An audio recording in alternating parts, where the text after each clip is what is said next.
हज़रत फ़ुज़ैल बिन अय्याज़ बहुत बड़े बुजुर्ग गुजरे। जवानी का ज़माना था तो एक खातून से आशनाई हो गई, मोहब्बत का रब्त कायम हो गया। तो ज़ाहिर जवानी मस्तानी होती है और जुनून का एक शोबा कहा गया है जवानी को। और फिर दिल में इस तरह के रुझान पैदा हो जाएं तो फिर वो जुनून कई गुना बढ़ जाता है। तो उसके साथ वक्त तय किया और उसके मिलने के लिए बेताबी के साथ उन घड़ियों का, उन लम्हों का इंतजार करने लगे। खैर, जब वो वक्त आया तो उसके घर की तरफ चले और उसके घर की दीवार फलांगने लगे थे कि साथ वाले मकान से किसी कारी कुरान की तिलावत की आवाज कानों में पड़ी। और वो पढ़ क्या रहा था, अलम यान लिल्लज़ीना आमनू अन तख़शअ क़ुलूबुहुम लिज़िक्रिल्लाह वमा नज़ल मिनल हक़। क्या अहले ईमान पे वो वक्त नहीं आया कि उनके दिल अल्लाह के जिक्र और अल्लाह की याद, उसकी मोहब्बत में तड़प उठें और वो खौफ खुदा में मुब्तला हो, और जो नाजिल हुआ कुरान, उस कुरान की मोहब्बत में उसके दिल में खशियत पैदा हो। बस ये कानों में पड़ने की देर थी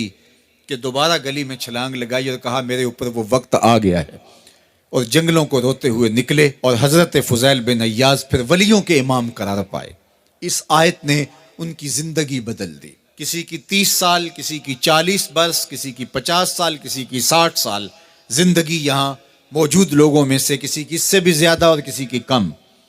इस आयत करीमा को जरा अपने ऊपर वारद करें तो अल्लाह हमें नसीब कर दे कि हमारे दिल तेरे खौफ से कांप उठे और तेरी खशियत से हमारे दिल लर्ज उठे और कुरान के साथ हमारा रब्त मजबूत और मुस्तहकम हो जाए और हम ये इकरार करते हुए तेरे हुजूर हाजिर हो जाएं, मालिक वो वक्त आ गया है कि हमारे दिल तेरी याद से, तेरी मोहब्बत से, तेरे प्यार से माला माल हो गए और अपनी बाकी ज़िंदगी हम तेरे प्यार में, तेरी मोहब्बत में और तेरी याद में बसर करेंगे। हदीस पाक में आता है कि अगर कोई शख्स अल्लाह के खौफ से रोया और अल्लाह के खौफ से रोने की वजह से उसकी पलकों के बालों में से एक बाल की जड़ गीली हो गई तो क़यामत के दिन वो बाल खड़ा हो जाएगा, अल्लाह या तो मुझे निकाल ले या इसे जन्नत अता फरमा दे। तो अल्लाह जल्ला शानुहु उस बाल को तो आंख से नहीं नोचेगा बल्कि उस शख्स को अल्लाह जन्नत अता फरमा देगा। अल्लाह अकबर। गुनाहगार की आंख का पानी अल्लाह के गुस्से की आग को ठंडा कर देता है। इसलिए हमें रोने का कहा गया, फल यदहकू कलीलन वल यबकू कसीरा। अल्लाह अकबर। इरशाद फरमाया कि थोड़ा हंसा करो, ज्यादा रोया करो। सहाबा को हंसते हुए देखा तो आका करीम अलैहिस्सलाम ने फरमाया कि तुम्हारे तक अल्लाह की अमान नहीं पहुंची और तुम हंस रहे हो। अर्ज की हुजूर इसका कुफारा?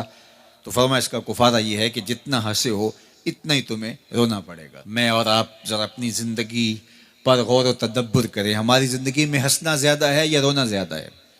सवेर से लेकर शाम तक कह कहे ज्यादा हैं, ठट्ठे ज्यादा हैं, मजाक ज्यादा हैं, लतीफ़े ज्यादा हैं या इबरतें ज्यादा हैं? तफक्कुर ज्यादा है, तदब्बुर ज्यादा है, सोच विचार ज्यादा है, याद इलाही में तड़पना ज्यादा है, आंखों से याद खुदा में बहने वाले आंसू ज्यादा हैं या गफलत से फूटते हुए कह कहे ज्यादा है? मुझे और आपको अपनी जिंदगी का जरूर मुहासबा करना चाहिए। ठट्ठों से, मजाक से हमारी मजलिसें भरपूर होती हैं। हम दिन में जितना हंसते हैं क्या उसका 10वां हिस्सा भी हम तन्हाई में बैठ के अल्लाह की याद में रोते हैं? अगर ऐसा है तो मुबारक हो, और अगर ऐसा नहीं है तो अल्लाह से आंसू मांगो, अल्लाह से दर्द मांगो, उसकी याद में रोना मांगो, उसके जिक्र में तड़पना मांगो, उसकी मोहब्बत में बेताबियां मांगो, आंसू मांगो, सिसकियां मांगो, तड़पने फड़कने की तौफीक दे, दिले मुर्तजा सोज सिद्दीक दे। उसके हुजूर अर्ज करो कि मालिक हमें तड़प दे, हमें सोजो गदाज दे, हमें कैफो सुरूर की दुनिया नसीब फरमा दे, हमारी आंखों को आंसुओं का जमाल अता कर दे। और अगर हमारी आंखों में आंसू नहीं हैं, हमारे पास कह कहे हैं, कहते हैं जो हंसता हुआ गुनाह करेगा वो रोता हुआ जहन्नुम में जाएगा, और जिसने यहाँ दुख सहे, तकलीफें सही, आलाम सहे, उसके बदले में अल्लाह ताला उसको वहां राहतें अता फरमाएगा।